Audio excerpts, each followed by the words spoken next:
We need a way to understand things when things get bad, really bad. Because the natural inclination is to think if things are very bad, they're only going to get worse. But we see from Parshas Shmos something very different. As things became worse and worse in Mitzrayim, and finally to the point where Paro told Klal Yisrael they would not get any more straw, which took an extremely difficult situation of making the bricks, and that was impossible. It was impossible. And Moshe Rabbeinu comes to Ribono Shel Olam, and he asks him, Lama zeh, why did you send me? Lama hiros lahem hazeh? Why are you doing such terrible things to your people? This is not something we would expect from Moshe Rabbeinu. Moshe Rabbeinu, the man of God, the man who spoke Pel Peh, to ask a kasha on the Ribono Shel Olam. But his kasha was, you sent me here to bring the Yidden out. You sent me here to make it better. And it's gotten worse. Ever since I've come to Paro, nothing has happened, but it's gotten worse. And the Ribono Shel Olam says to Moshe Rabbeinu, Atah Sireh. Now you'll see Asher Esel Lefarim. Now you'll see what I'm going to do to Paro. Ki biyad chazok yishalchim, biyad chazok yigorshem me'artzo. And now I'm going to take the Yidden out of Mitzrayim. Now I'm going to dispel them from the land. What was the Ribono Shel Olam saying? Atah. Now. So the Kli Yakar says that it was dafka now, when things got so bad, that the Ribono Shel Olam was going to take Klal Yisrael out of Mitzrayim. That we see that before the dawn comes, the night is the darkest. We see very often before a person dies who's very sick, he has a second wind. His koiches come back for a very brief time. He even picks his head up and eats something. We see that when the winter gets the coldest, that's right before the spring comes. Says the Kli Yakar, it's in the Teva.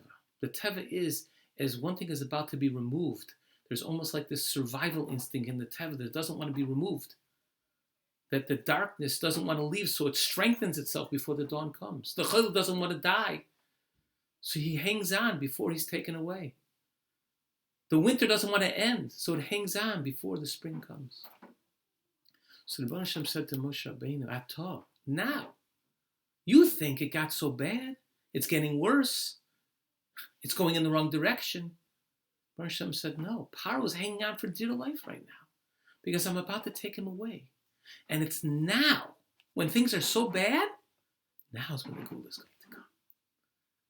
And as we know, that the Geula Shlema, B'meir of Yameinu, is a template for Mitzrayim. What happened in Mitzrayim is a foretelling of what's going to happen by us.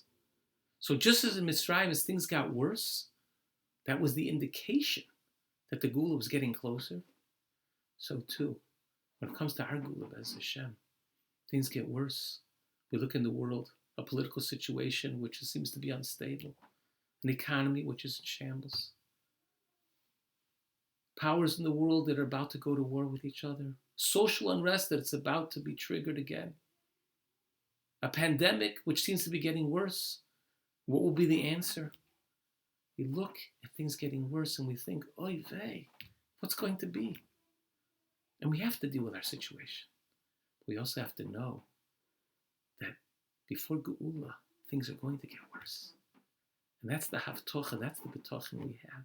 That the Ribono Shel Olam has shown us already by Mitzrayim that when it gets worse, that's opening the door to the salvation of the Geula itself. So too by us, Rahman Litzlan, the Ribono Shel Olam should save us. But if things do get worse, and things are so difficult, it's to tell us that the Geula is not far away. In the same way this is true on a national level, very often it's true on a personal level. When things get very, very difficult, that's the moment when the Ribono Shel Olam is going to be to Yeshua.